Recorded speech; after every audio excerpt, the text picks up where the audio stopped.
melhor já pôr.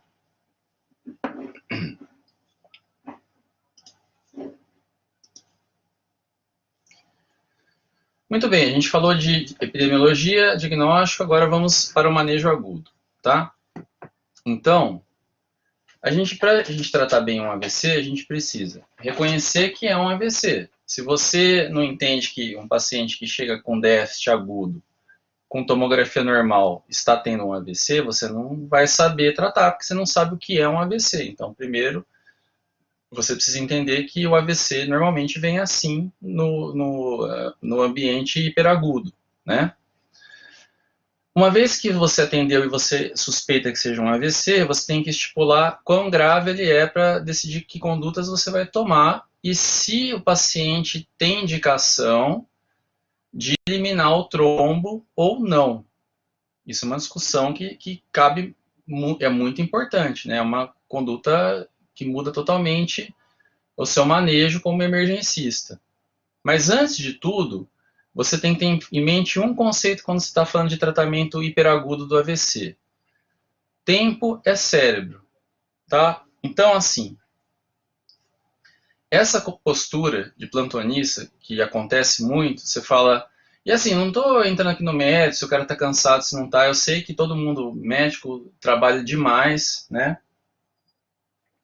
Mas assim, você pegou um plantão, feliz ou infelizmente, é a sua responsabilidade, paciência. Então, assim, chegou uma suspeita de AVC, pode até não ser, pode ser uma comida de bola da enfermeira que fez a triagem, do outro médico que viu, não interessa. É suspeita de AVC, não tem javô, ainda mais se estiver no período de trombólise. AVC em período de trombólise é para ir imediatamente ver, a não ser que esteja no meio de uma parada.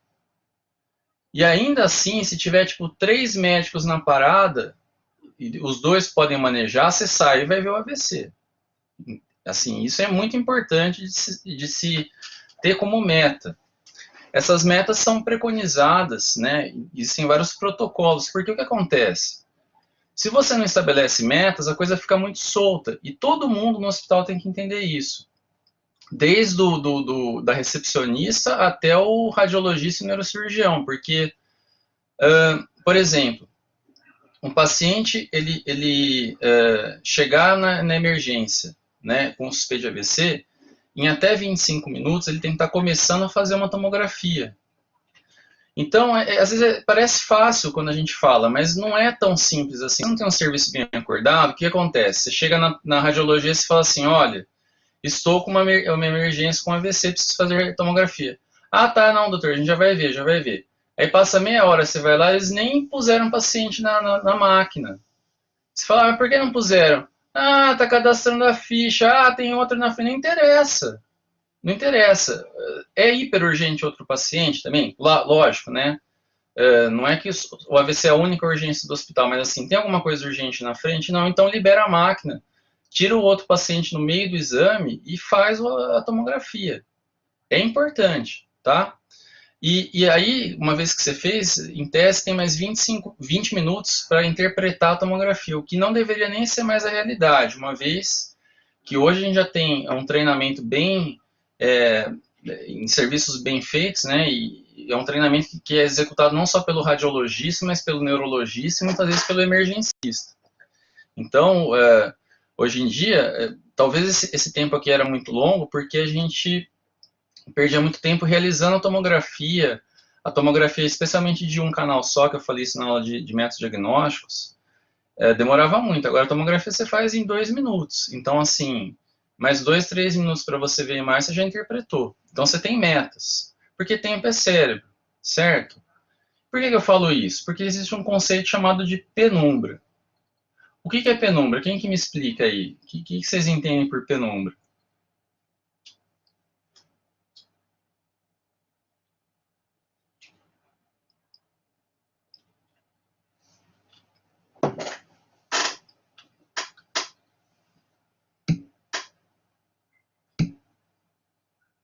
Isso, perfeito, Adriele e Letícia. Exato. Então, o que acontece? Quando você tem uma artéria entupida, aqui ele está mostrando como exemplo o tronco da cerebral média. Tá? Então, esse daqui é o território da cerebral média. Porém, uma porção mais próxima dessa artéria entupida recebe suprimento somente dessa artéria. Então, já era, morreu, já foi. As porções mais periféricas, elas não recebem suprimento só dessa artéria, porém é o principal suprimento. Então, por um tempo, elas conseguem se virar com circulação de outros territórios, até por difusão passiva.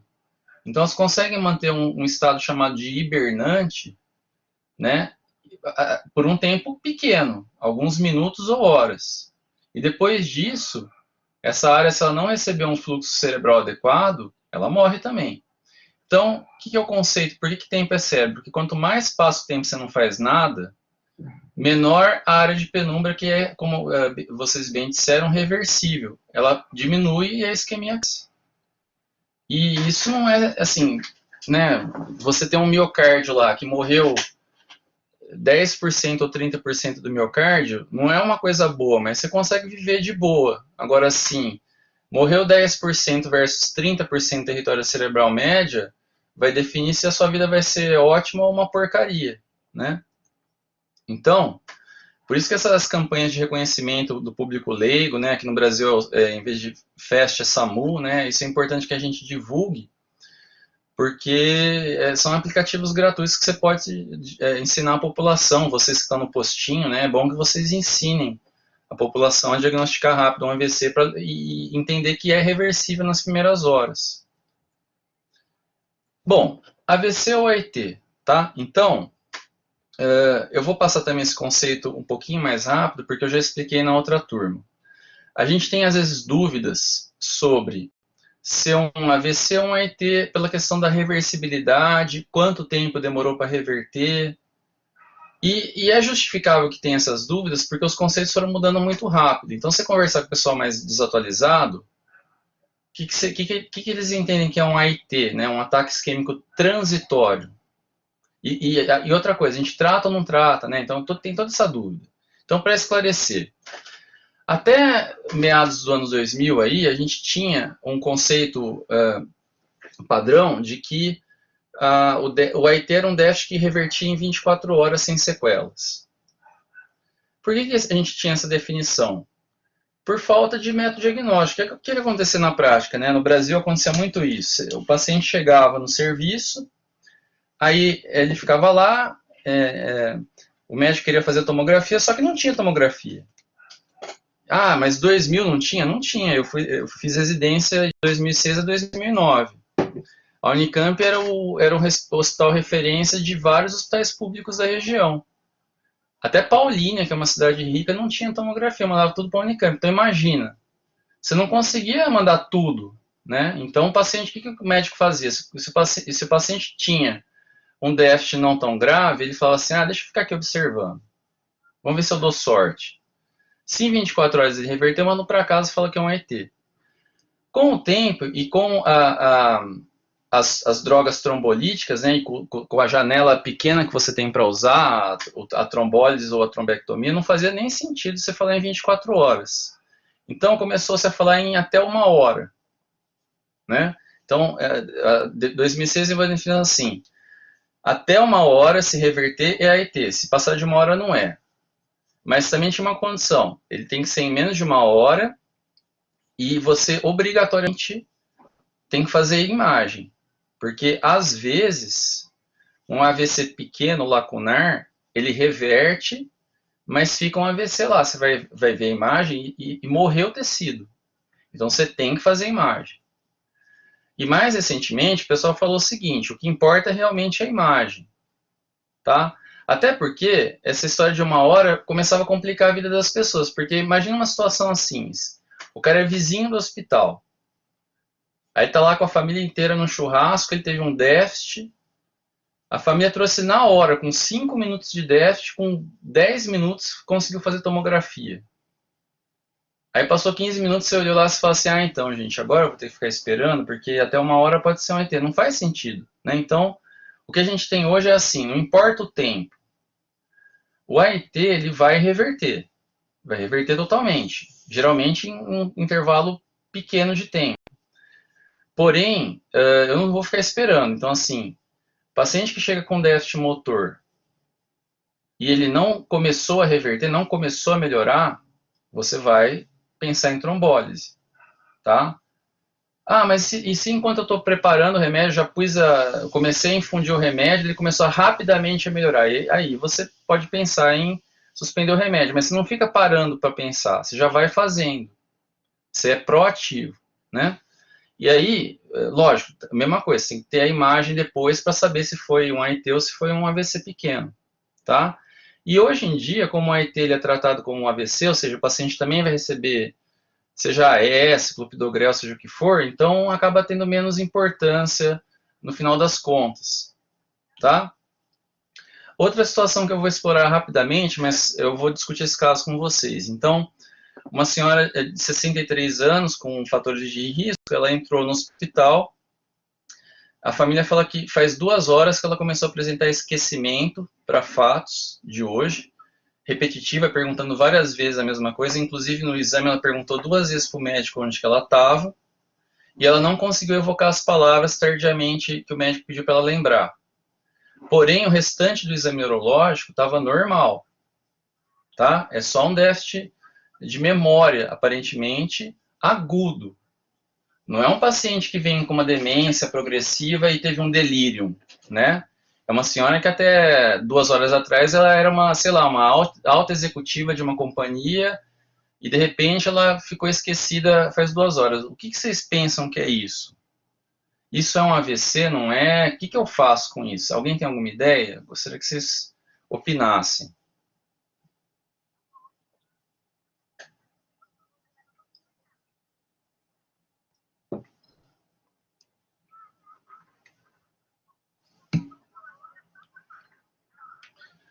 Pode ser um AVC, pode ser um AIT. Tem que fazer imagem, concordo. Mas que AVC é esse, né, que dá só esquecimento? Isso existe? Não existe? Isso é um AVC de fato, né? Claro que quando a gente fala de um paciente que vem com alteração cognitiva, né? Isso, exatamente, depende da região acometida. Perfeito, Letícia. Só que aqui a gente não está falando que você deve não fazer a triagem normal. Qual que é a triagem normal? Ver glicemia, foco infeccioso, ver se o paciente está desidratado, etc., né? Se bateu a cabeça. Mas o que vocês têm que ter esse conceito é que esses pacientes precisam ser internados, né? Não é para dar alta, mesmo que esse déficit cognitivo melhore. Porque tem que fazer imagem e aí só a ressonância realmente pode ajudar. Porque a ressonância feita precocemente vai mostrar a restrição nas áreas de perfusão hipocampal. Então, se é um déficit de perfusão, de certa forma é um problema vascular. Só que é um problema vascular que ele é reversível, ele não fica déficit. E até hoje é um evento mal explicado, porque eu falei de um caso de uma mulher com riscos. E, por sinal, esse tipo de problema, ele acontece mais em mulheres, mas é muito comum você pegar mulheres jovens sem fator de risco nenhum. Então, é muito ainda controversa a fisiopatologia dessa entidade. Mas ela é tratada como um evento vascular. Então, o hipocampo, que é a região de memória recente, né? Recente quanto? O hipocampo ele armazena memória de horas, dias, semanas, meses, até às vezes mais de ano, tá? Então, relativamente recente. Bom, o hipocampo ele é irrigado por 2 artérias principalmente. Então, de novo, a coroideia aqui, auxiliando também o hipocampo, e ramos da cerebral posterior. E um déficit de irrigação provoca justamente um edema citotóxico nessa área aqui. Então, a gente chama isso de amnésia global transitória. É um evento de origem vascular, reversível, tá? Na maioria das vezes, ele vem uma única vez na vida. Só que você tem pacientes que têm fator de risco cardiovascular, então você não vai ignorar isso, né? Se de repente o paciente já tem hipertensão, diabetes, dislipidemia, muitas vezes a tendência é você acabar deixando pelo menos um antiagregante para ele, pensando numa possível patologia de pequenas artérias, tá? Então, é uma entidade controversa, mas é considerado, sim, um tipo específico de AIT. Então, não esqueçam disso, porque A amnésia global transitória é mais comum do que vocês imaginam, só que muitas vezes ela é má conduzida. O paciente recupera a memória, o médico não faz exame nenhum e fica sem diagnosticar. E não é o correto.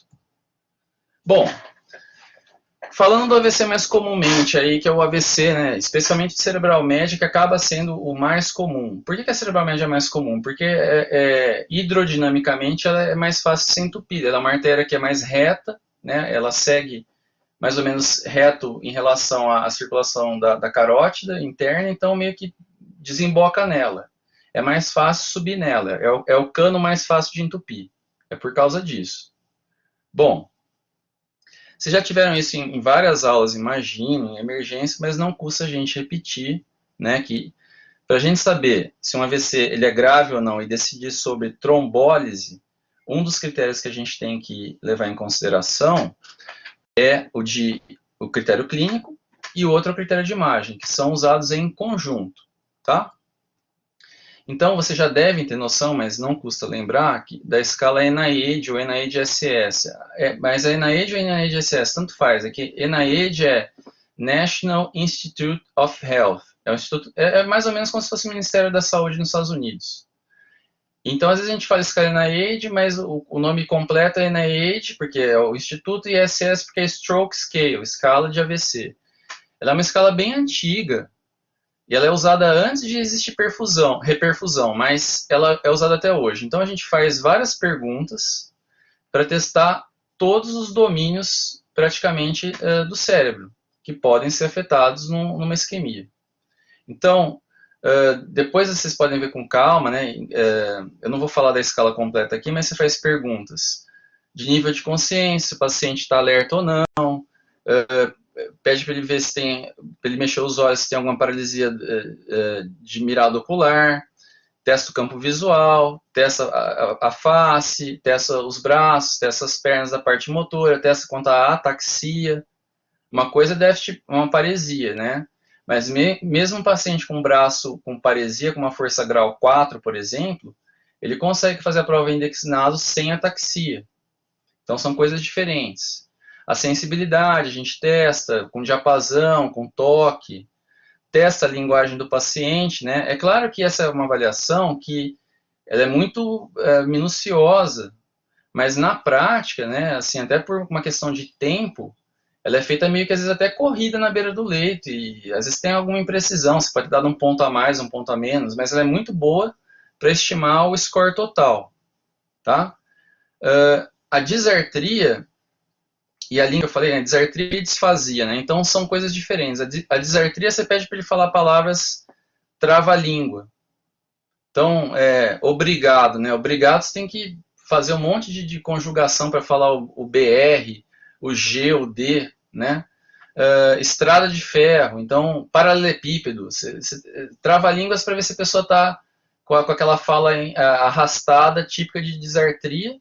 E outra coisa de linguagem, para ver se ela está compreendendo, então você fala frases completas, né? Eu acho que com o tempo eles vão ter que substituir Pelé por Neymar, porque tem gente nova que não vai saber quem foi o Pelé, mas enfim. Você tem que falar frases, trava-línguas e frases completas para testar tanto a questão da disartria quanto a de disfasia, que são pontuações diferentes. Essa figura, ela serve tanto para testar campo visual, como negligência. Tá? E o que é negligência? Negligência é você ignorar que existe um dos lados do seu corpo, da sua vida. Então você não tem ciência do que acontece no lado esquerdo, no lado direito. Tá? Então, por exemplo, o paciente, uma coisa é ele testar a negligência, outra coisa é testar se ele está ciente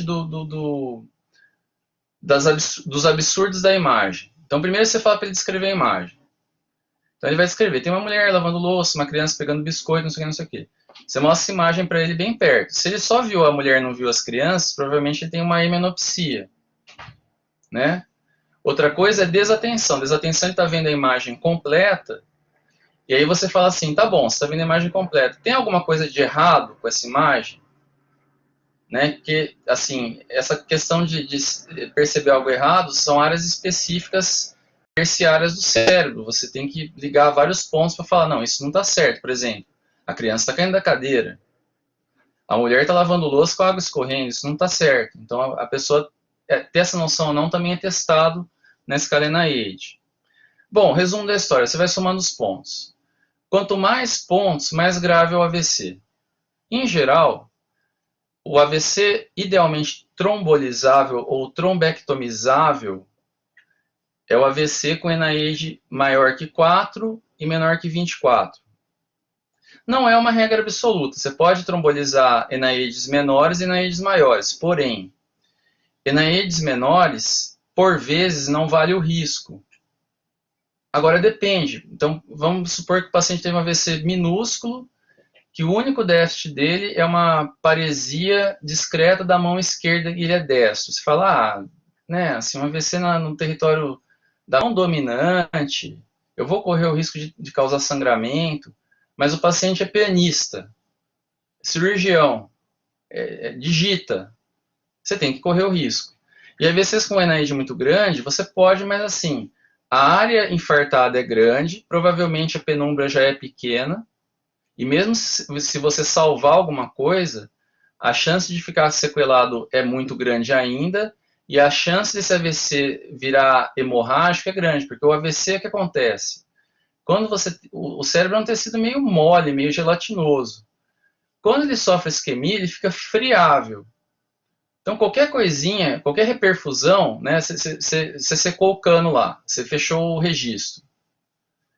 Aí, de repente, você dissolve o coágulo e a água volta com toda a pressão. Quando o sangue volta com toda a pressão, essa reperfusão, ela encharca, ela extravasa os vasos que estão friáveis e extravasa para o tecido cerebral. E aí causa uma transformação hemorrágica maciça e você mata o paciente por outro motivo. Então, o NIH também é a mesma coisa. Tem aplicativos gratuitos, que acho que hoje talvez tenha até tradução em português, tá?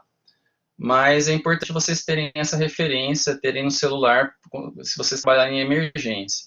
Porque nem sempre você tem a escala à mão, impressa, né? Então você vai ter que usar o seu celular. Também tem sites que dá para você treinar isso, né? O próprio site do NIH tem simulações, e até onde eu tinha visto tinha uma tradução para português, mas esse site estava mudando, eu não sei como é que está hoje, para ser bem honesto, tem que acessar e ver. Bom, isso eu falei de critérios clínicos. E critérios de imagem? Mesma coisa, eu tenho que ver se o AVC é muito grande, ou se o território comprometido é muito grande. Por quê? Se o AVC ele é grande, o que é grande? Geralmente é uma regra assim, acometendo mais que 1/3 do hemisfério. A área comprometida é grande, é a mesma coisa, a chance de transformação hemorrágica é grande. Geralmente é uma coincidência da área, né, ser grande com o NIH de ser alto, mas você tem que avaliar as coisas em conjunto. Então, existe uma escala que é a Aspects, tá? Que ela também, vocês têm pelo menos ter uma noção de que ela existe, para que ela serve. Não é uma coisa tão rara assim, não é um assunto tão rodapé de livro, não. Pelo contrário. A Aspects, ela avalia AVCs da artéria cerebral média. Existe hoje escalas para, por exemplo, circulação posterior, que é Aspects modificada, a P-Aspects, mas eu não vou entrar nesses detalhes, tá? Então, pelo menos o Aspects normal, você tem que entender o que é. O que é isso? Para cada território que você entende que possa estar comprometido, o tecido cerebral está com características diferentes do normal, com sinais de isquemia, para cada território você vai, aqui você somar, você vai tirando pontos, tá? Então, uma pessoa normal, vocês aí que não estão, espero não tenham um AVC, todo mundo tem um aspect de 10. Se fizer uma tomografia, agora seu aspect é 10, porque você é normal. Porém, quem está tendo um AVC, cada área que você observa, e você vê duas áreas importantes aqui. Uma são dois cortes axiais, né? Uma no nível dos gânglios e uma acima dos gânglios, da base. Então você avalia esses dois cortes. Aí você acha que um território que está comprometido, M1, M2, você vai tirando ponto, tá? Só aqui, apesar de ter a letra A e a letra P, né, a circulação da cerebral anterior e da cerebral posterior, lembrar, esse é um score de cerebral média. Então, A e P não pontuam. Tá? Você pode ter um AVC, por exemplo, carotídeo. O AVC carotídeo ele vai pegar a anterior e a média. Mas mesmo assim, você não vai pontuar se você vê território anterior. Só para vocês saberem quanto a isso. Tá? Bom, o que a gente fala aqui? O AVC grande, o AVC com mais de 1/3 do território cerebral, geralmente é o AVC com um aspects menor do que 7. Então, 6, 5, 4, cuidado. Não é que você não pode fazer alguma coisa, mas é a mesma coisa. Você vai correr maior risco e tem que explicar isso para a família do paciente. E de novo, né, o aspects ele pode ser aplicado para ressonância, que é fácil de você ver na ressonância, né, pela restrição à difusão, mas como a gente tem na maioria dos serviços a tomografia, esse que é o grande desafio. A tomografia, os sinais precoces de isquemia são muito sutis, então você tem que treinar muito o olho, e mesmo assim, às vezes você vai ter que ser humilde e falar, olha, preciso da ajuda do radiologista ou do neurologista, porque eu não sei ver isso, tá? Mesma coisa tem no site do Aspects, tem um treinamento que você pode fazer também, que Aspects é uma escala da Universidade de Calgary, que fica na província de Alberta, no Canadá. Então, assim, tem Aspects que é fácil, especialmente quando o AVC já tem algum tempo de evolução, né, o tecido vai ficando mais hipodenso e fica claro, né? Então, vamos pegar um casinho bem simples aqui, tá? Um AVC de cerebral média direita. Então, pelo que eu falei aqui tem a colinha, né? Vejam aqui cada território, né? Então, média 1, média 2, média 3, média 4, 5, 6, ínsula, lenticulado, caudado e cápsula interna, tá? Essas são as regiões que você tira ponto. O que vocês acham? Qual aspect que vocês dariam para esse caso? E, de novo, aqui não tem certo e errado, tá? Você pode pegar 3 avaliadores e cada um dá uma nota, mas vamos fazer um exercício aqui. Pensem aí e deem um valor para mim. Qual que é o aspect que vocês dão para esse paciente?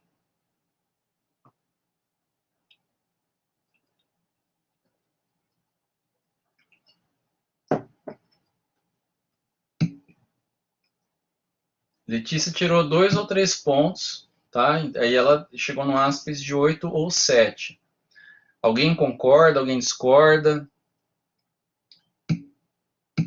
Gabriela também concorda, Rafaela concorda, beleza. Então, o que eu, Paulo, fiz?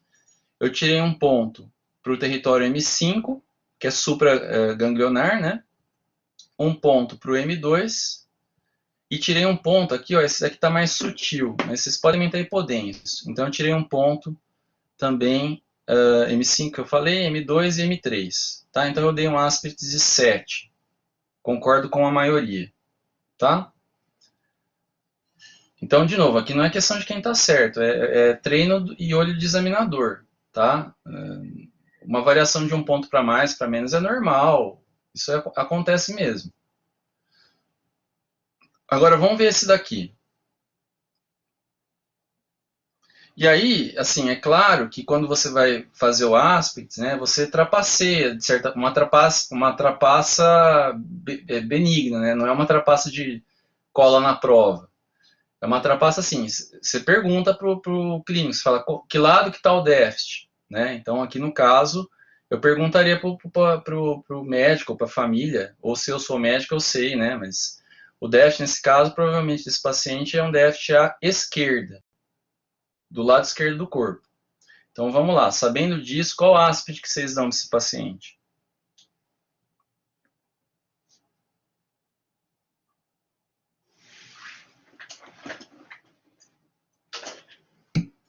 Difícil, né?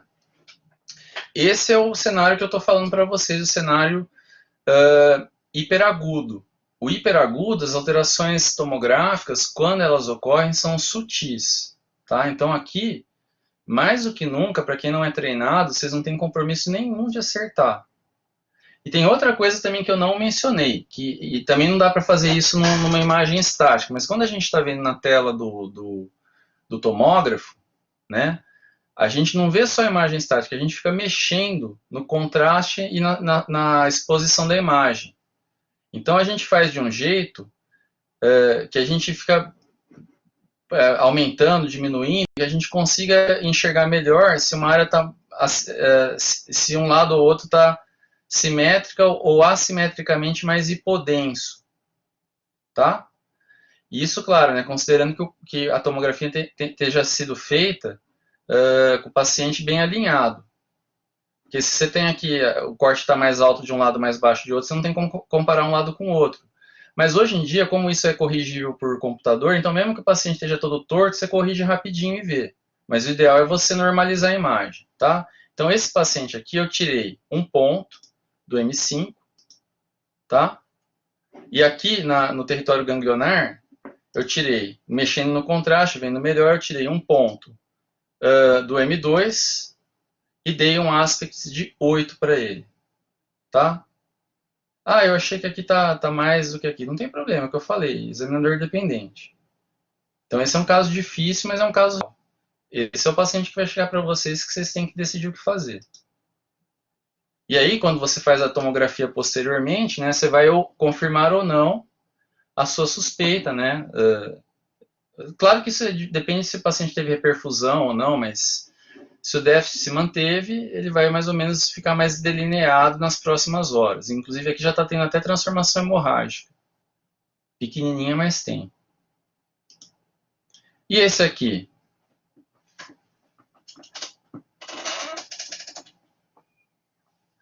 Que aspecto que vocês dão para esse paciente?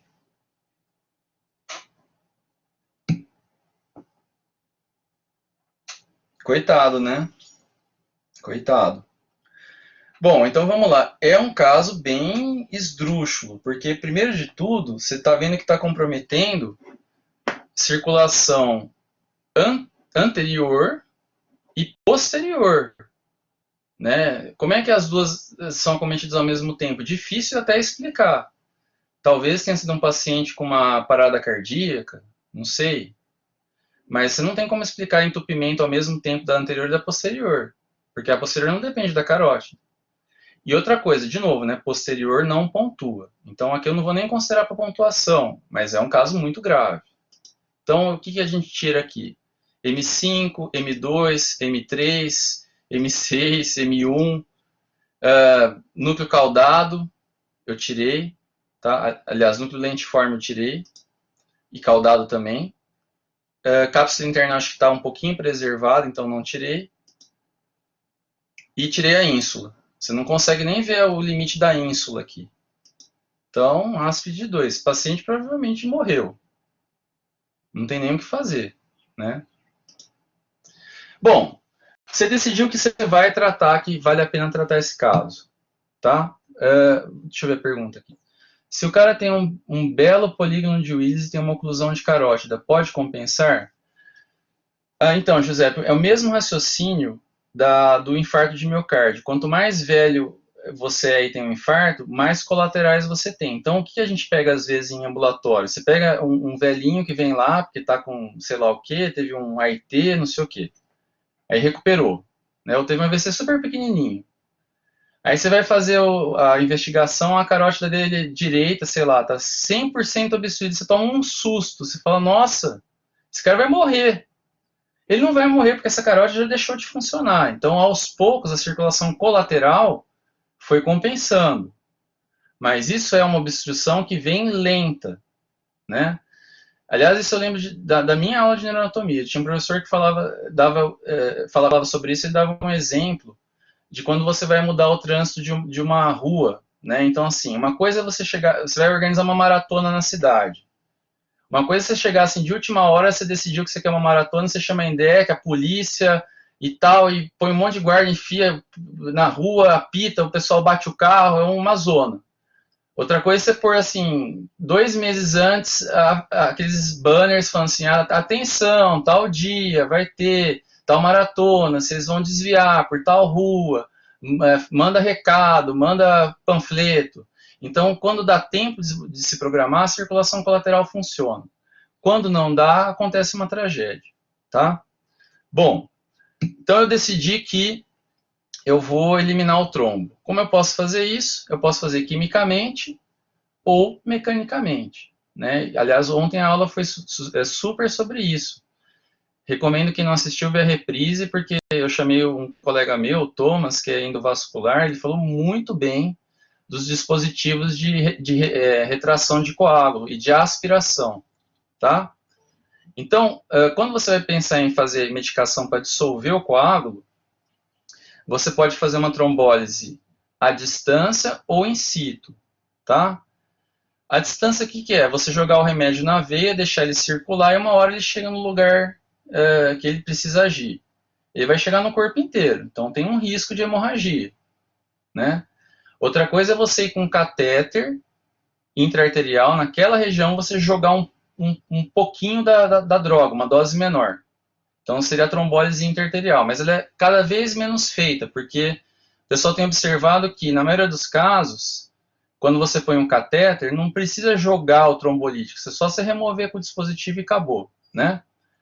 Em todo caso, manejo endovascular é complicado porque poucos serviços têm uma hemodinâmica que funcione, né? E ainda assim, às vezes, mesmo no serviço que tem, você não tem, você tem a escala incompleta, não tem cara para fazer toda hora, ou só tem uma sala tá ocupada fazendo um infarto. Então não é toda hora que vai ter hemodinâmica. Ah, mas no Einstein tem, lógico. Mas mesmo aqui em Campinas, em lugares que tem, né, o hospital que eu trabalho tem. Mas tem sala pequena, então às vezes as salas estão ocupadas e aí, o que você vai fazer? Vai esperar? Não. Você vai fazer uma trombólise endovenosa, tá? E claro, né, mecanicamente você pode fazer a trombectomia, que eu vou explicar um pouquinho sobre isso. Bom, então vocês já viram várias discussões sobre isso, imagino, durante a graduação, congresso, etc. Né? Então a gente tem recomendações que vão sendo atualizadas, tá? E eu não vou falar sobre elas especificamente, mas eu vou falar mais sobre o processo em si. Então aqui é só as evidências, para mostrar que tem um monte de grau de evidência e tal, mas eu não vou discutir sobre isso. Desde 95, tá, com o estudo NINDS, a gente tem a validação do ativador de plasminogênio, né, a alteplase, aprovada para tratamento do AVC isquêmico.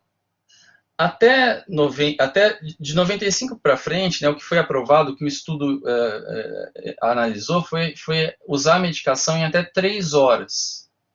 Ou ele percebeu que o benefício só acontecia se você usasse a medicação em até 3 horas do AVC. E, de novo, lembrem-se disso para a vida. Lembra daquele primeiro slide do SAMU lá, o cara trouxe, AVC é 2 horas. Você vai perguntar, AVC é 2 horas. Ele chegou 11 horas da manhã para você. Não, AVC é 2 horas. Você fala assim, que horas que o senhor acordou? 9 da manhã. Quando o senhor acordou já estava com déficit? Já, então não é 2 horas. Que horas que o senhor foi deitar? 10 horas da noite. Então, o tempo que você conta não é o tempo, inclusive se chama AVC Wake Up, que a gente fala, né? Mas a gente conta o tempo desde a última hora que ele foi visto bem. Então, potencialmente é uma isquemia desde as 10 horas da noite. Claro que não foi às 10, mas foi entre 10 e 9 da manhã, tá?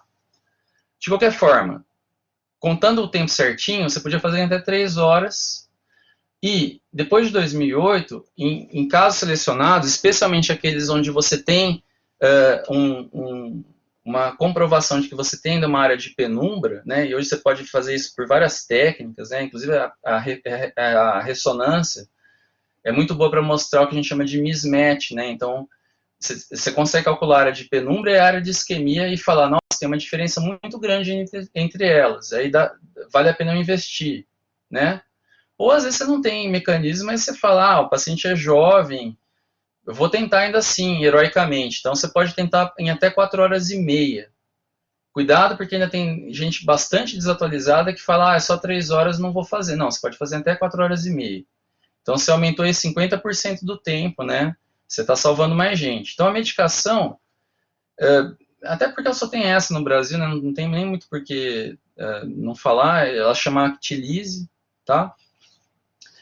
E, quer dizer, pelo menos até onde eu sei só tem essa, não sei se chegou alguma outra marca, mas assim, ela é bem fácil de diluir, então qualquer um consegue, porque ela vem desse jeitinho aqui. Ela vem com um solvente já pronto e vem com o pozinho já pronto. E ela vem com esse engate aqui. Então você engata uma na outra, você transfere o líquido para o pozinho, chacoalha, beleza, já diluído, você vai usar esse frasquinho mesmo para infusão, tá? Cada frasco tem 50 miligramas, e do jeito que ele é diluído, ele é para facilitar a vida do médico. Então, tem 50 ml. Então, o que acaba acontecendo? Fica 1 miligrama por ml. É fácil assim. E quantos miligramas você vai usar? Considerando que é uma trombólise endovenosa. Interarterial é outra história. Endovenosa. 0,9 miligrama por quilo. Tá? Então, é 90% do peso do paciente. Lembrando que o limite máximo é 90. Então, vamos pegar assim, um paciente para facilitar a conta, para ninguém ter que ficar esquentando a cabeça no momento. Paciente de 100 quilos, 90%, 90 miligramas, ou seja, 90 ml. O paciente tem 110 quilos, vai continuar sendo 90 miligramas, 90 ml. Como que eu infundo a medicação? 10% em bolos e 90% em 1 hora em bomba. Ah, eu não tenho bomba. Paciência, corre na mão lá, mas fica esperto.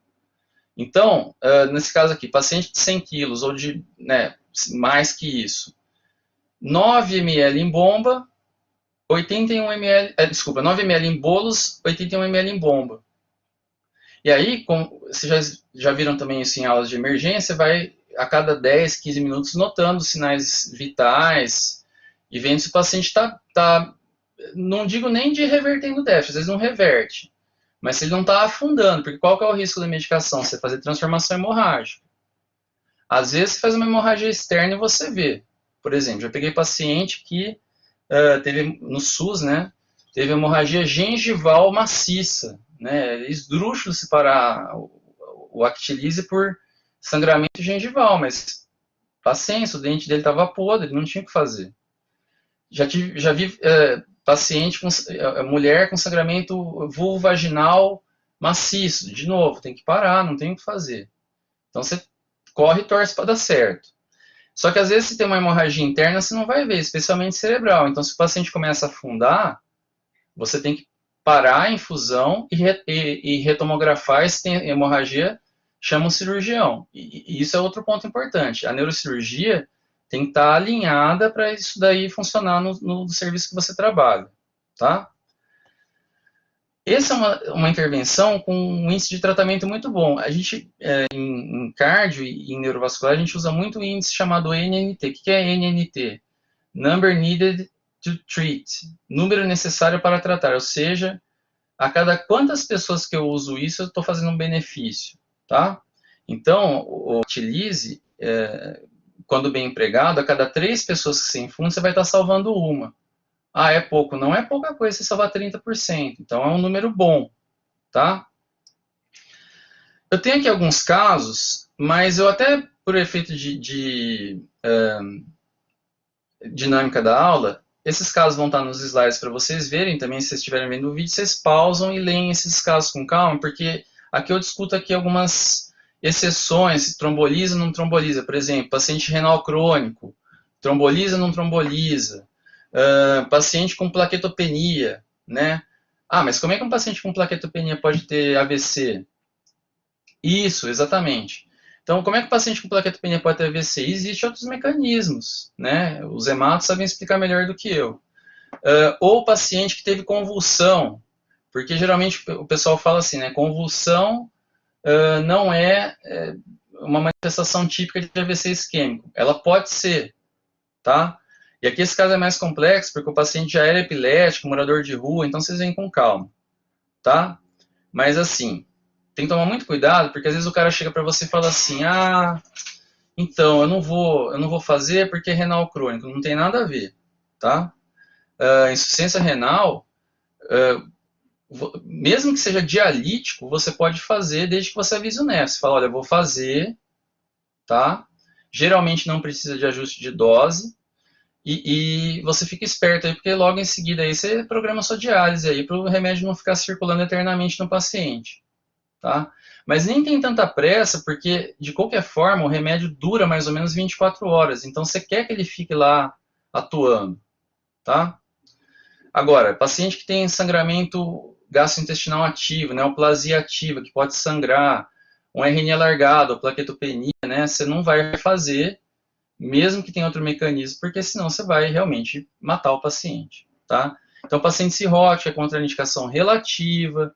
Ah, teve um infarto, não vou fazer. Conceito errado. Nada a ver. Teve um infarto, foi safena há 3 meses. Grande coisa. Faz da mesma forma, mas fica esperto, tá? O paciente já tem uma neoplasia de sistema nervoso, depende da neoplasia. É um glioma de baixo grau, glioma não sangra. Agora é um meningioma enorme, meningioma sangra, então tem que tomar cuidado. Bom, então é isso. Aqui depois vocês vêm com calma, eu dou alguns exemplos de pacientes que trombolizam e não trombolizam. E aí também, de novo, né, o doutor obsoleto, chega o paciente lá na quarta idade, né, 85 anos, e ele fala, não vamos trombolizar, porque tinha um conceito que os estudos iniciais não testaram a droga em pacientes acima de 80 anos. Então, tem caso aí de paciente que não foi trombolizado, tinha 85 anos, mas tinha um físico de 65 e, é porque é velho. Tem nada a ver também. Então, assim, já tem vários trabalhos mostrando que idade não é contraindicação absoluta, é relativa. Agora, você pega um paciente, né, já institucionalizado, com Alzheimer avançado, aí não tem nem sentido você trombolizar um caso desses, né? Você está fazendo uma distanase até, eventualmente, de um paciente que já tem múltiplas sequelas, dores, né? Depende do caso, tá? Slidezinho da professora Carla, tá? Só lembrando de novo dos nossos... das nossas possibilidades. Então, você pode fazer, além da trombólise via trombólise intraarterial, e hoje você tem mecanismos de trombectomia, né? Então, mecanismo invasivo vascular, manejo endovascular ou neuroradiologia intervencionista, é a mesma coisa. Os dispositivos foram mudando ao longo do tempo. É que nem carro, assim, cada ano sai um modelo novo, cada ano sai um modelo novo. E normalmente, que nem iPhone, né? Ninguém mais quer usar iPhone 5. E no caso dos dispositivos faz sentido, porque os novos vão melhorando problemas que os velhos tinham. Então, hoje, por exemplo, o Mercy, que eu passava até no passado vídeo sobre ele, eu nem passo mais porque ele ficou obsoleto. Então, tem tudo isso. Mas, basicamente, o que a gente usa hoje na prática? Ou um negócio chamado Stent Retriever, que é resgatador de stent, porque ele foi usado exatamente para isso no começo. Você punha um stent no paciente, daí o stent ficava mal localizado, você fala assim, putz, agora eu preciso tirar esse stent por outro. Então ele servia para arrancar stent fora. E a pessoa falou assim, nossa, ele serve também para arrancar coágulo fora. Então foi isso.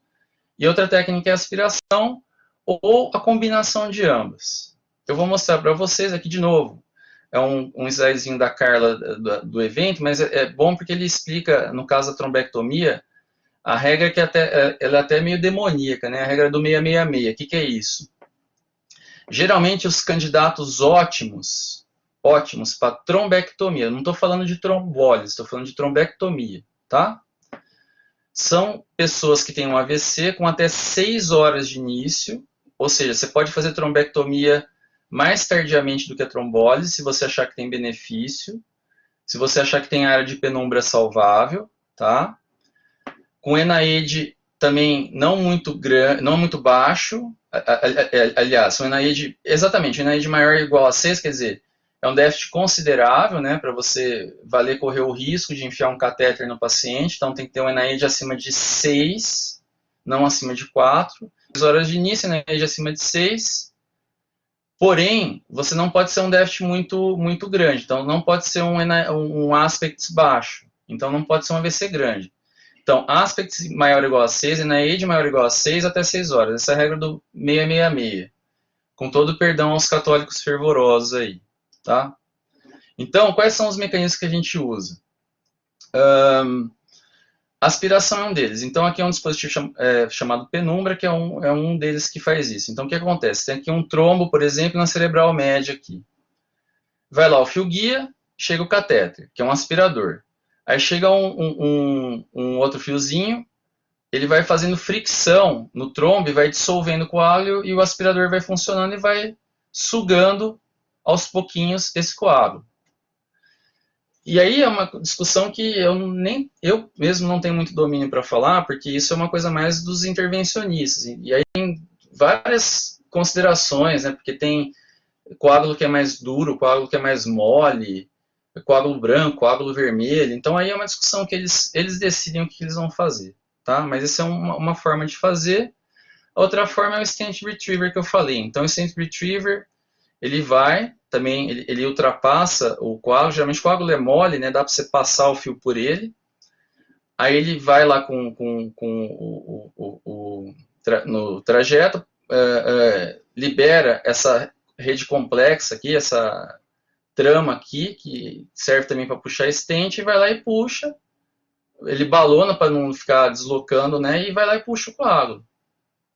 Então, assim, claro que isso não é a prática, né? Aliás, o Dr. Thomas ontem falou sobre isso, né? Não é bonitinho assim, às vezes você tem que passar de novo, porque o coágulo você pescou, depois perdeu, o coágulo fragmentou, ficou uma parte lá, então nem sempre você tem sucesso. Às vezes o paciente tem uma anatomia complicada, cheio de estenose, você não consegue progredir, ou a obstrução é mais distal, né?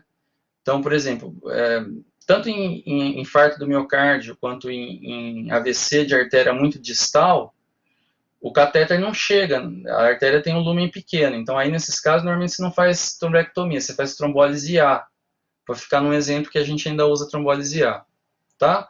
E aí, claro, né, vocês já devem ter visto isso também, mas a gente tem que, depois que a gente faz, especialmente a trombólise, porque a trombectomia, se você não usou trombolítico, você só foi lá e retirou mecanicamente, acabou o problema, não tem que ter cuidado nenhum. Agora, se você usou trombolítico, é o que eu falei, pelas próximas 24 horas, ele ainda está agindo no organismo. Então, você tem que evitar a qualquer custo produzir sangramentos iatrogênicos, né? Como você faz isso? Você mantém a PA controlada, e vamos lembrar que a PA pós-AVC, ela não pode ser muito baixa, né? Vocês já tiveram isso em emergências hipertensivas. A PA ela tem que ser elevada moderadamente, até 185 de sistólica. Porque se você tem uma baixa muito grande, você não vence a resistência cerebral que está aumentada, tá? Mas se a PA vai para 220, aí você vai ter um problema. Você vai sangrar o sangue vai jorrar com força e vai ter transformação hemorrágica. Então você tem que controlar a PA numa faixa ótima. Qual faixa? De novo, moderadamente alta, tá? Você não pode deixar nada de ruim acontecer. Ou hipoglicemia, hipertermia, nada. Você vai corrigindo tudo. Saturação, se precisar entubar, apesar do risco, infelizmente vai entubar, mas normalmente se tenta deixar uma ventilação não invasiva ou só um catéter de O2, né? E evitar punções. Não vai passar um intracate. Pelo amor de Deus, né? Agora eu vou passar intracate. Quer dizer, mas eu preciso porque esse paciente não tem acesso nenhum, então passa na jugular. Porque se sangrar, você comprime. Agora não vai passar na subclávia. Pelo amor de Deus, senão você vai causar um sangramento e vai fazer um hemotórax. Correto? E fora que tem outras complicações aí, né? Tem a transformação hemorrágica, mais temida. E tem uma delas também que às vezes é raro acontecer, mas também o angioedema. Então tem que tomar cuidado com o edema de Glott, né? Toma muito cuidado. Bom, então é isso. Sangramento após a infusão é comum. Então, o ideal, até juridicamente falando, quando você vai fazer, é autorização assinada por um membro da família e que você explica que o risco de sangramento existe, tá? E eu tenho as estatísticas mais recentes, e depende do tipo de AVC também, mas pelo menos, assim, o risco mínimo com essa medicação da bula é de 6%, ou seja, cada 100 pessoas, pelo menos 6 vão explicar isso para a família, tá? Então, a pressão, de novo, eu já expliquei, né, falei, então aqui esse slide está explicando o que eu acabei de falar. E outra coisa também, se você é neurocirurgião, tá, e você vai atuar no time. Então, uma das coisas que tem que ser bem acordada no cirurgião é a questão da descompressão precoce ou tardia. O que é isso? Quando você tem um AVC maligno, esses AVCs aqui, especialmente paciente jovem, não tem muito espaço, porque os giros são volumosos, não tem muito suco rico, esse AVC vai demaciar, ele vai herniar, tá? Então a chance de isso é muito grande, o paciente ter uma herniação e morrer. E geralmente esses pacientes são aqueles que você nem trata, porque não tem benefício, ou você tratou e não adiantou nada e ficou assim. Você chega para o cirurgião e fala, olha, esse paciente aqui, eu gostaria que você avaliasse a descompressão precoce. O que é precoce? Precoce é antes de dar problema, dar M. O cirurgião mais conservador vai falar assim, peraí, você está preocupado com descompressão. Esse paciente abriu pupila? Não. Não, então se abrir, você me chama. Não é assim, não é assim. Isso é um conceito ultrapassado. A descompressão precoce nesses casos salva vidas, ainda que seja uma vida com uma qualidade ruim. Porque aí quando você tira a parte da calota craniana, você tem espaço para ver se expandir sem comprimir estruturas internas. E tem vários trabalhos mostrando que tanto pacientes mais velhos quanto mais jovens, né? Aqui é a escala de Rankin modificada, tá? Então aqui, quanto maior o número, né? 3, 4, 5, 6, pior o paciente. 6 é o óbito, né? Então você veja a diferença de descompressão precoce, como você melhora a sobrevida desses pacientes e a qualidade de vida pós-AVC. Beleza. De manejo é isso. Então agora eu vou entrar em prevenção e vou fazer alguns comentários finais sobre AVC hemorrágico e sobre AVM. Então, assim, aquela coisa que eu sempre combino com vocês, né? Tá dando o horário agora, então quem não quiser ficar, quiser sair, fica à vontade. É só para efeito de gravação, eu vou terminar o que eu estou falando, tá bom? Então, prevenção. Existe a prevenção primária e a prevenção secundária. Primária é quando você nunca teve um AVC, secundária é quando você teve um e não quer ter outro, tá? Prevenção primária, a gente falou sobre isso bastante, eu falei muito sobre o sono, que é importante, mas é o que vocês já estão acostumados a recomendar. Exercício, dieta saudável, tratar comorbidade, colesterol, diabetes, não comer tanto sal, dormir direito, viver uma vida sem estresse dentro do possível, né? Essas coisas vocês já estão carecas de saber de falar. Até porque, quando o paciente tem problemas que podem levar a um AVC, a intervenção mais agressiva na prevenção primária não costuma ser favorável. Por exemplo, estenose carotídea, tá? Se o paciente nunca teve um AVC, nunca teve um AIT, e você tem uma estenose carotídea lá de 70%, aí normalmente você manda para o cirurgião ou para o endovascular e fala, cara, você tem certeza que você quer tratar? Porque de repente só dá uma estatina para esse paciente, depende do caso, né? Se tem placa ulcerada e tal, mas assim, você vê que de novo o NNT, né? Para você salvar alguém, você tem que fazer 70 intervenções em paciente assintomático. Agora, se o paciente já teve um AVC ou um AIT, aí justifica o risco. Mesma coisa do AS, né? Vou dar AS para evitar o primeiro AVC. Tudo bem que cardio tem evidência de que o AS evita o evento primário. AVC não tem. Então, assim, parece que você teria que dar para 3 mil pessoas AS, para uma não ter AVC, não justifica. Agora, quando você dá um AS para um paciente que tem justificativa, ele protege. Ainda assim, não é todo mundo. Você vê que, na melhor das hipóteses, a cada 40 pessoas que você dá um AS aí, ele vai proteger de fato 100% a pessoa de ter outro AVC em só um dos casos. Porque você tem outros fatores que às vezes o paciente relaxa, apneia do sono, obesidade. O AS não protege tudo isso, né? Agora, a prevenção secundária, você tem que lembrar isso, né? Então, de novo, a professora Carla falou isso no nosso evento. Em 5 anos, aí, mais ou menos 1/3 dos pacientes vão ter um novo AVC. Então, você tem que evitar isso a todo custo. E aí, você tem uma série de novo, milhões de diretrizes que são atualizadas todo ano para cada caso em específico. Eu não vou falar sobre todos, tá? Mas o que você tem que fazer em resumo? Você tem que optar, geralmente, por uma medicação. Dependendo do caso, vai ser um antiagregante ou um anticoagulante, né? Por exemplo, cardioembólico é igual a anticoagulação, né? Na maioria dos casos. Tem que controlar fatores de risco. A estatina, vocês já sabem disso, né? Ah, mas o colesterol está normal. Não interessa. Estatina, ela promove estabilidade do endotélio. Então, mesmo que o colesterol esteja normal, ela protege, tá? Fatores de risco. Ah, vejam depois a aula que eu falei sobre sono, como que isso é importante. E, eventualmente, algum procedimento endovascular. Então, assim, você viu lá que o paciente teve um AVC e tem uma estenose carotídea de 80%.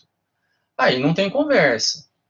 O AS não vai segurar, então aí você vai ter que operar ou abertamente ou endoscopicamente você vai por stent, tá? Então aqui, os anticoagulantes, né, o mais comum que a gente usa é a varfarina, tá? A maioria dos pacientes no Brasil usa varfarina ou porque é o único que tem para aquela condição, ou porque não tem dinheiro para comprar os novos, que é muito comum porque os novos são muito caros, tá?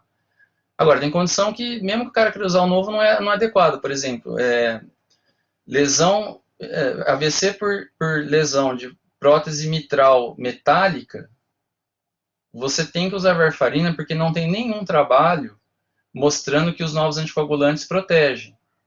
Então é aquele perrengue, porque assim, usar varfarina, em português bem claro, é um saco. Tanto para o paciente quanto para o médico, porque qualquer coisinha ela interage, qualquer alimento a mais, a menos, ela aumenta, alarga. Então você tem que ficar fazendo controle toda semana, é muito chato isso, né? Quando você pode, nas situações indicadas, você usa um anticoagulante, tá? Então, claro que a escolha vai depender da etiologia. Então, mais uma vez, quando você tem aterosclerose, seja de pequenas ou grandes artérias, em geral, você vai usar os antiagregantes, tá? Nas duas situações, porque eles protegem desse tipo de evento. Os anticoagulantes são reservados especialmente, não só, mas especialmente, para os eventos cardioembólicos, tá? E aí tem outras terapias específicas, por exemplo, doença de Fabry é uma doença genética que pode causar AVC, você tem reposição enzimática, ou você tem proteínas chamadas chaperonas. É um mundo à parte, inclusive vocês falaram de Fabry nos seminários, tá? E lembrar, no caso da FA, do critério Chades-Vasque, né? O cardiologista tem que saber, obviamente, e o neuro precisa saber também. Se o paciente tem FA, né? Às vezes você está acompanhando o paciente por um outro motivo. Aí você viu que ele tem FA, e o Chades-Vasque vale para prevenção primária e secundária, né? Você tem que calcular o Chades-Vasque para saber se você tem que dar que seja um AS, né? Ou um anticoagulante, né? A maioria dos casos hoje você usa anticoagulação. Mas quando o Chades-Vasque é baixo, você pode, em alguns casos, usar o antiagregante, aí os cardiologistas podem falar até melhor do que eu, né? E o Chades-Vasque leva em consideração vários critérios importantes. O paciente tem CC, se é hipertensos, se é mais velho, se tem diabetes, se já teve evento cerebrovascular prévio, né? Vocês sabem de tudo isso. Então, eu vou até pular essa parte de exercício aqui, porque depois vocês vêm também no slide, quiserem treinar, mas o Chades-Vasque é só você pegar qualquer aplicativo aí, você calcula rapidinho o Chades-Vasque de alguém para decidir o que você vai usar, tá? Tem aplicativos gratuitos que dão conta do recado. Então, essa parte eu vou passar rapidinho. Então, aqui, de novo, né, alguns exemplos do problema que a gente está lidando, né? A Carla Patrícia mencionou isso no seminário. O Brasil tem uma incidência alta de FA e essa incidência aumenta conforme a idade, então, de novo, quanto mais velho o paciente, maior a chance do AVC ser cardioembólico, né? E, às vezes, tem casos que, de novo, né, risco não justifica benefício, então, não é incomum você ter paciente sem tratamento. Agora, em geral, a maioria no Brasil usa o antagonista de vitamina K, que é a varfarina, né? Então, praticamente ou é genérico ou é o Marevan, acho que tinha o Coumadin, não tem mais, alguma coisa assim.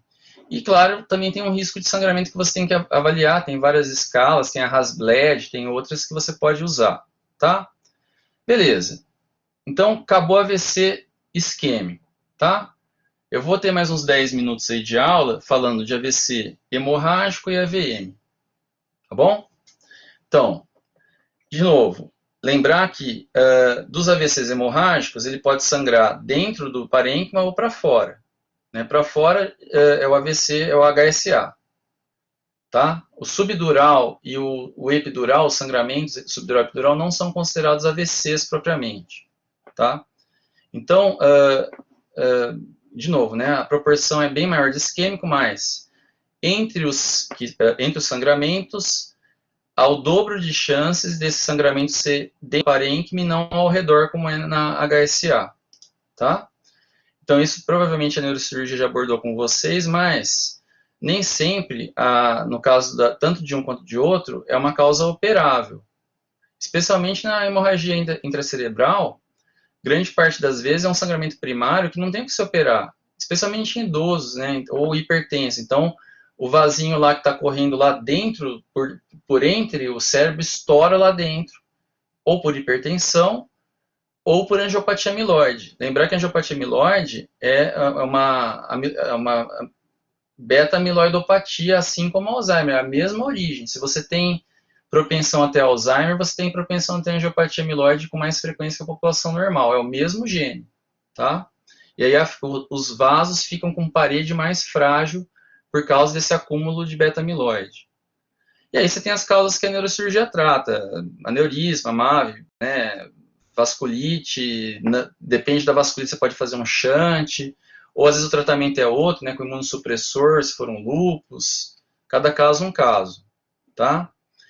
Inclusive, a gente hoje tem sequências na ressonância que a gente consegue ver a susceptibilidade e ver a deposição de hemosiderina acumulada. Quanto mais deposição de hemosiderina aqui, né, isso aqui é deposição de ferro, quanto mais deposição de ferro, mais a angiopatia amiloide, provavelmente, e microsangramentos você tem nesse paciente. Então, aumenta o risco de AVCH e aumenta o risco de demência vascular, tá?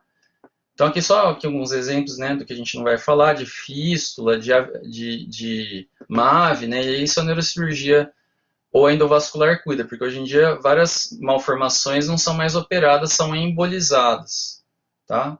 Então, você não precisa abrir a cabeça. Na HSA, a grande maioria é não traumático, só que daí é muito mais atuante a neurocirurgia, porque a maioria dos casos é um aneurisma roto, tá? Então, a maioria dos casos requer intervenção. Aí é um problema muito mais na neurocirurgia. O que acontece é que, assim, às vezes, a intervenção imediata não é interessante. Então, o neurocirurgião vê, é uma HSA com Fischer baixo, né, Fischer 1 ou 2. Aí ele fala assim, tá, agora não vai adiantar fazer muita coisa, deixa esse paciente recuperar, ventila ele direitinho, e a HSA sem tomar cuidado, porque o sangue permeando os vasos do cérebro, o próprio sangue ele tem um efeito vasoconstritor. Então, qual que é uma complicação de HSA? É vasoconstrição. Se fazer um AVCI secundário ao HSA, então você tem que usar vasodilatador, tá? Lembra naquele slide inicial que eu falei sobre a nimodipina? A nimodipina ela é um dilatador, então para HSA ela é usada por pelo menos 21 dias. Geralmente 60 miligramas de 4 em 4, 6 em 6 horas, não lembro exatamente, mas tem um protocolo específico, tá? E além disso, se o paciente for entubado pela HSA, é uma situação que você tem que ventilar ele de uma forma diferente. Você tem que permitir que ele retenha CO2, é o que a gente chama de hipercarbia permissiva. O paciente ele tem que não lavar CO2, porque o CO2 é vasodilatador. Você não quer que ele faça vasoconstrição. Isso é o pior cenário. Você tratar uma HSA bonitinho, embolizou, tal, e daí o paciente, porque você não se atentou a vasoespasmo, ele faz um AVC isquêmico, tá?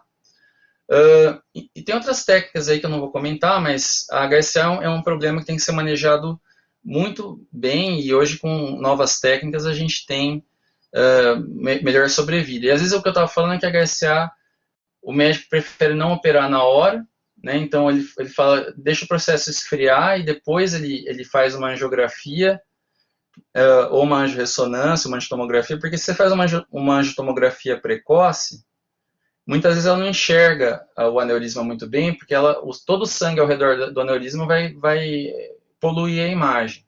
Então, você tem que esperar o processo esfriar, como eles chamam, para você operar e saber exatamente o que você está operando, clipando, né? Ou você faz uma angiografia e fecha, mas enfim, é uma conduta invasiva, tá? Então, a HSL pode ser muito discreta, então tem que tomar cuidado. Às vezes o paciente tem uma cefaleia que a gente chama de cefaleia sentinela, né, sinal sentinela, e aí esse é um prenúncio de que esse paciente, gente, não precisa nem se justificar, vocês estão totalmente dispensados, e agradeço, inclusive, quem está ficando presencialmente até mais do que a hora, tá bom? Obrigado vocês. E também daqui a pouco eu já estou terminando, mas, de novo, fiquem à vontade. Então, o HSA, ela, às vezes, ela tem uma cefaleia sentinela que é assim, o aneurisma deu uma babadinha de sangue e fechou. Dali a alguns dias ele vai abrir de novo. Então, essa é a janela ótima. Se você não detecta o HSA nessa hora, você perde a janela. E aí o paciente pode morrer. Então, o HSA é muito complexo o diagnóstico. Às vezes você faz por imagem, às vezes você vê a imagem, você vê só um pouquinho de sangue na toma, você fica na dúvida, você faz o líquor. O líquor ajuda a ver se tem sangue, né? Então, isso tem que tomar muito cuidado. Falando sobre a trombose de seio, né? Então, a trombose de seio venoso, ela também é muito comum e ela sempre existiu, na verdade, só que a gente não diagnosticava, tá? E agora, com técnicas de imagem mais modernas, a gente está diagnosticando. Por quê? Às vezes a trombose de seio venoso, ela pega um seio menor, o paciente fica com cefaleia, um tente, que eu acho que é enxaqueca e tal, e melhora.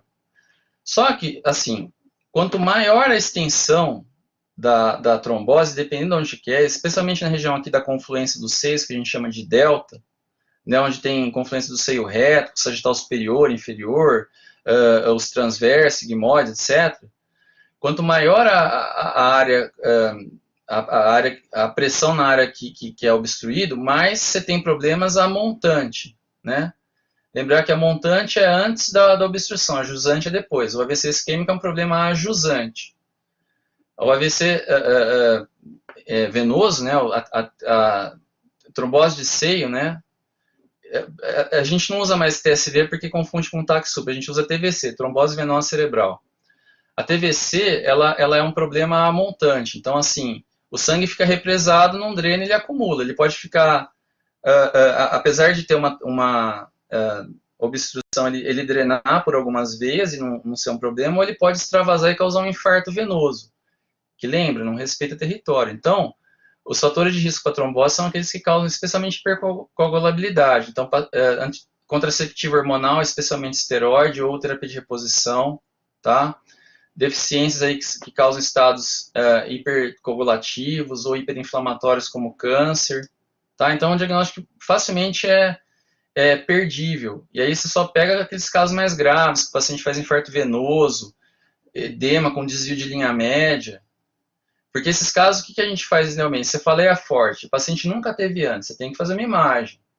Mas mesmo antes de fazer a imagem, você pode, às vezes, o que acontece quando o paciente começa a desenvolver hipertensão intracraniana, os sinais precoces é papiledema e borramento visual. Então, uma simples fundoscopia, um fundo de olho que eu faço bastante no ambulatório, ensino vocês a fazer, já consegue mostrar que algo está errado, né? Então, lembrar disso, que o infarto venoso ele é muito comum em mulheres muito mais do que homens, especialmente pelo fator de anticoncepcional, e mulheres jovens. É um diagnóstico facilmente perdível e o tratamento é com anticoagulação. Então, quanto mais precoce você começa, e geralmente uma anticoagulação extensa aí por pelo menos 6 meses, mais cedo o paciente fica bem. Tá? Então, aqui é um sinal de trombose venosa, né? Eu já falei para vocês do pulso venoso. Então, quando às vezes não tem o pulso venoso, às vezes você não tem nem endopapiledema, mas só de você ter aumento da pressão intracraniana, a veia não consegue drenar, então você perde o pulso venoso, é um sinal precoce de hipertensão intracraniana. Dificilmente é um caso cirúrgico, então a maioria das vezes é anticoagulação, tá? Eventualmente o que o pessoal tem feito hoje com intervenismo é fazer cateterismo venoso e você detectar uma estenose de seio e fazer um balonamento do seio sem stent, tá? Então é o que tem de novo. Uma outra coisa que acontece, sim, então tem vários sinais radiológicos, mas um que é bem clássico, que é bem mencionado, é o chamado sinal do delta vazio. Tá? O que é isso? O delta é uma região posterior aqui que aparece na tomografia ou na ressonância, que é a tal confluência dos seios. Então aqui o sagital superior, inferior, reto, transverso, sigmoides, eles confluem aqui nesse delta, como um rio mesmo, né? O delta do rio. E aí, quando você faz uma tomografia com ou sem mesmo sem contraste, né, fica mais evidente, você vê aqui que tem uma falha de enchimento, né, tem uma área aqui mais pretinha aqui, essa área aqui é um coágulo, certo? Então, isso aqui chama sinal do delta vazio. Aí você fala assim, meu Deus do céu, o Paulo já passou do tempo, é 1h06, o cara está me falando de delta vazio, né? Assim, o que isso tem a ver comigo? Infelizmente, isso é uma pergunta de prova. Santa Casa 2015 perguntaram isso. Paciente com todos os sintomas, cefaleia, náusea e vômito, hipertensão intracraniana, tabagista, sinal do delta vazio. Aí você não sabe responder. Então, gente, paciência. Eu particularmente acho que vocês não precisavam saber do delta vazio, até acho. Mas como recentemente foi cobrado em prova, eu acho que é obrigação minha falar. Certo? Bom, e aí para terminar, eu vou falar algumas coisinhas bem raras. Acidente vascular medular, tá?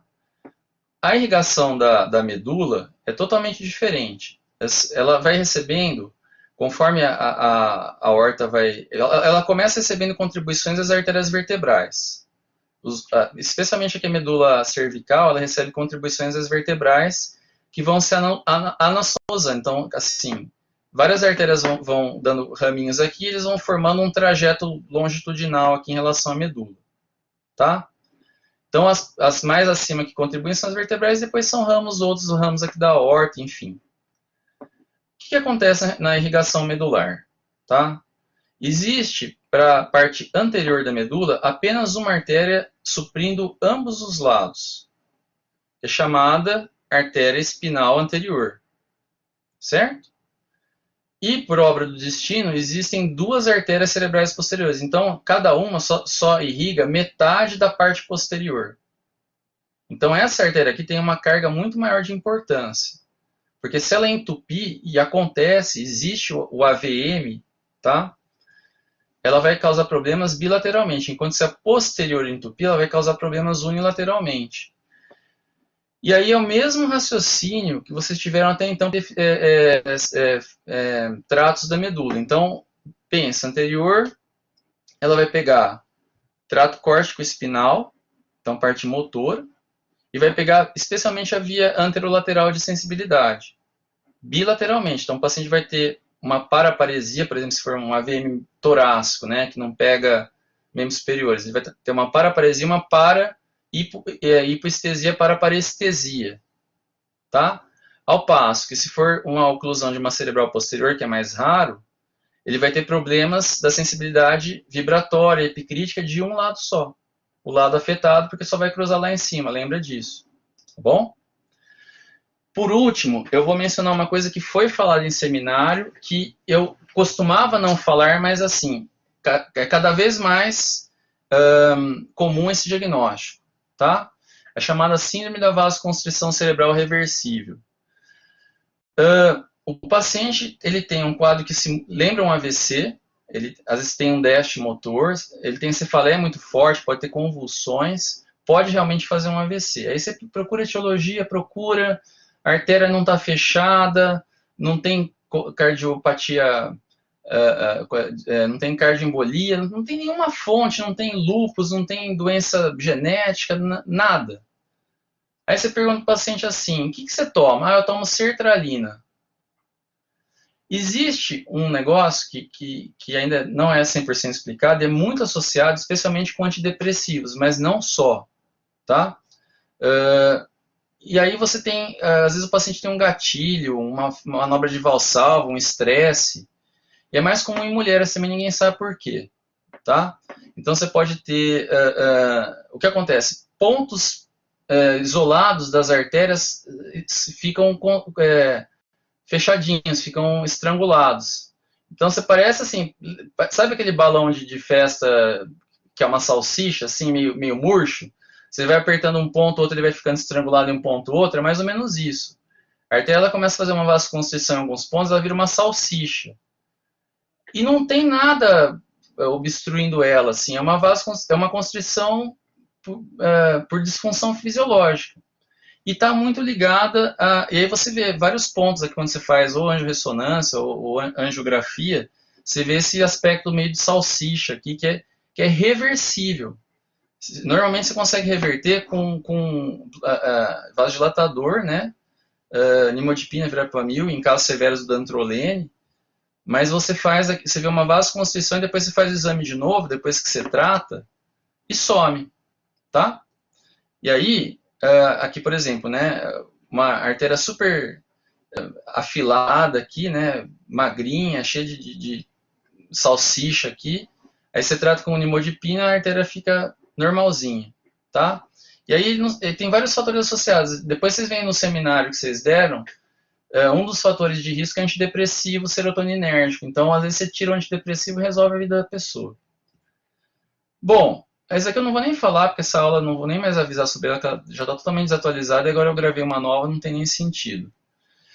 Eu vou terminar com a imagem da velha surda, né, que era um personagem da Praça é Nossa, até já morreu o humorista que fazia ela, mas assim, só para lembrar, assim, sem querer ser muito apelativo emocionalmente, mas espero que vocês estudem bastante o conteúdo dessa aula, porque talvez espero que tenha ficado a mensagem que a AVC não é uma coisa simplesinha, que assim, eu dou trombolítico. Vocês viram quantas variedades de AVC tem, quantas situações tem para vocês pensarem, quanto benefício vocês podem deixar de fazer, e poderia ser a sua avó, ou o seu avô. Por isso que eu uso essa imagem da velha surda. Então pensem que vocês estão tratando, geralmente, pacientes geriátricos, né, a maioria. Faz o melhor para eles, porque às vezes assim, um paciente de 65 anos tem mais 20 anos de vida pela frente, né? Você não trata, não tromboliza direito o AVC, ele vai perder o resto da vida dele. Então pensa com carinho sobre isso. Lembra que tempo é cérebro, tá? Então aproveite seu tempo. Obrigado para quem ficou até agora. Desculpa mais uma vez, mas você sabe que eu me empolgo mesmo, é assim mesmo. E aí fica a gravação para todo mundo assistir então, tá bom? Próxima semana a gente vai falar sobre neuroimunologia. Então eu recomendo que quem não deu uma revisada, a gente teve um seminário sobre imunologia básica, estude, porque esses são conceitos que, em tese, vocês sabem de outra disciplina, tá? Então, por mais que a gente revise, é bom vocês darem uma